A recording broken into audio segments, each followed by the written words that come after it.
அனைவருக்கும் வணக்கம். உலக யோகா தினத்தை முன்னிட்டு இந்த நிகழ்ச்சிக்காக முக்கியமான செய்தியை நான் இன்றைக்கி உங்கள்கிட்ட பகிர்ந்துக்கிறேன். நம்ம உடம்பு ஆரோக்கியமாக இருக்கிறதுக்கு மிக முக்கியமே நம்மளோட உடற்பயிற்சி.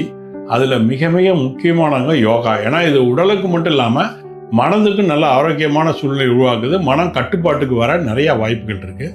ஸோ குறைந்தது அரை மணி நேரமாவது ஒரு நாளைக்கு யோகாசன பயிற்சியும் மனதுக்கு தியானம் பண்ணுறதுக்கு நீங்கள் செலவிடுறது ரொம்ப முக்கியமான ஒரு முதலீடு உங்கள் ஆரோக்கியத்துக்கு.